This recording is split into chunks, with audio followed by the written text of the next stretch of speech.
my god, I'm so sore now. Just another evening surf cast.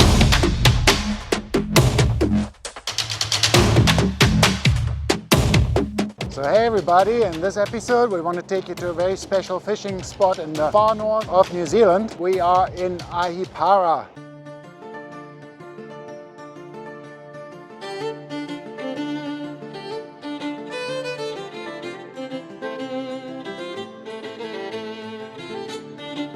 The place where the horses are running past on the beach.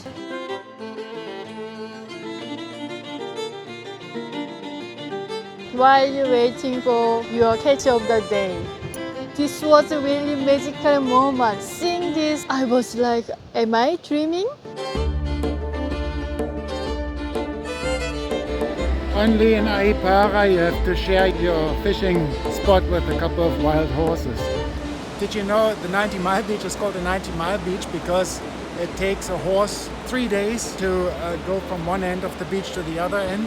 And back in the days, they thought a horse can travel 30 miles per day. So 3 days makes 90 miles, but horses go much slower on the sand. So actually it's much shorter, it's only 55 miles.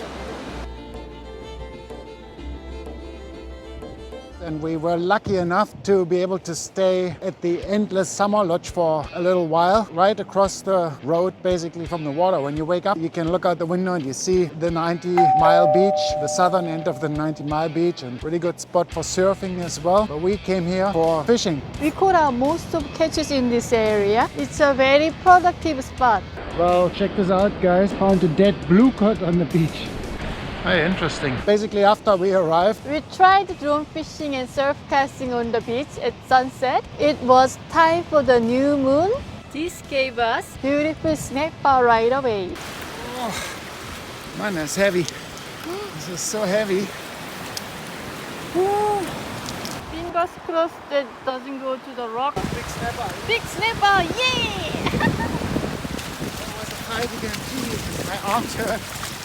And here's another fine example of one of those West Coast snapper. Oh my god, I'm so sore now. What did you use for the bait? I used the salted, very old banana prawn. Very smelly. What a nice fish, look at that.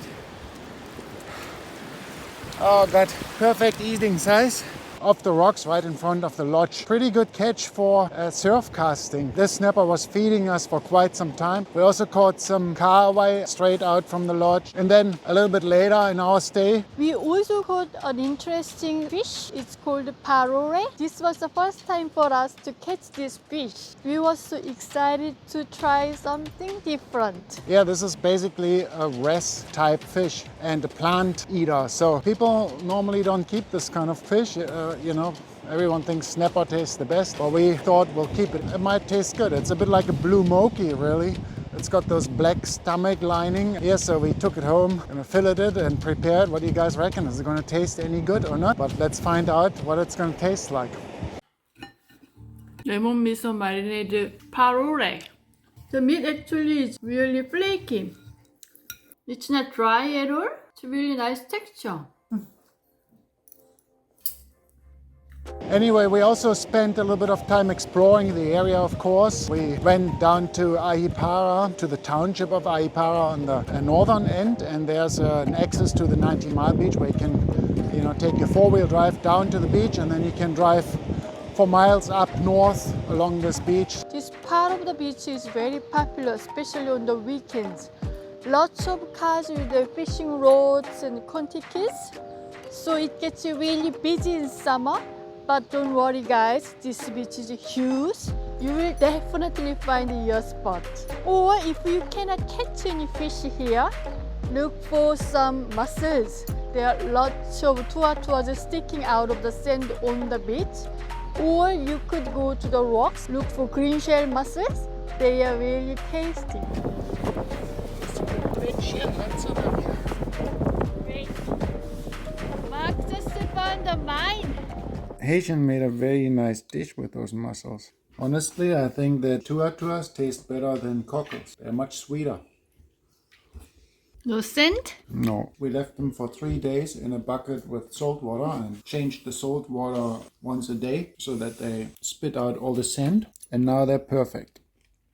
Yeah, so we tried a bit of drone fishing there, but didn't have much success on the northern end of the 90-mile beach.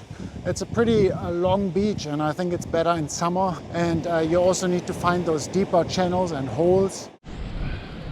Now, don't you hate it when the birds eat all your bananas? Look at that, all eaten. Just cut down the banana. Yeah, those birds eat all those bananas, which is annoying, except the unripe ones. Well, anyway, where was I? Oh yeah, let's get back to Ahipara and fishing. Well, then we also explored the southern side of the 90-mile beach around the bluff from Ahipara there. This place is called Shipwreck Bay. If you have a four-wheel drive, you can actually drive along the rock. Might be the only place in New Zealand, at least that I know of, where you can drive around the rocks with your car like this. This is a really adventurous drive through the rocks. There are lots of big holes on the way. I had to hold my breath while we drove through the big holes.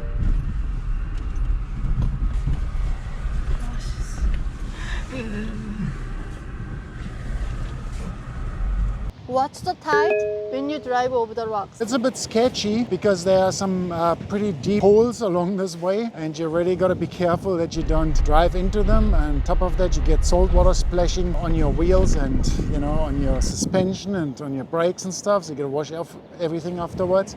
But it's pretty cool and unique little four-wheel drive, and lots of people use these rocks to drive around to get to their fishing spots. On the other side, there are the Ahipara sand dunes, and huge sand dunes where you can climb up and then you can buggy down or slide down there. Quite popular in summer, I suppose. Well, we drove around, we saw some bird walk up. I took my soft baiting rod out and I started casting a few soft baits out from the rocks there. And, hooked into a few kahawai, so that was pretty good actually. Quite enjoy fishing with lures off the rocks. We released those kahawai.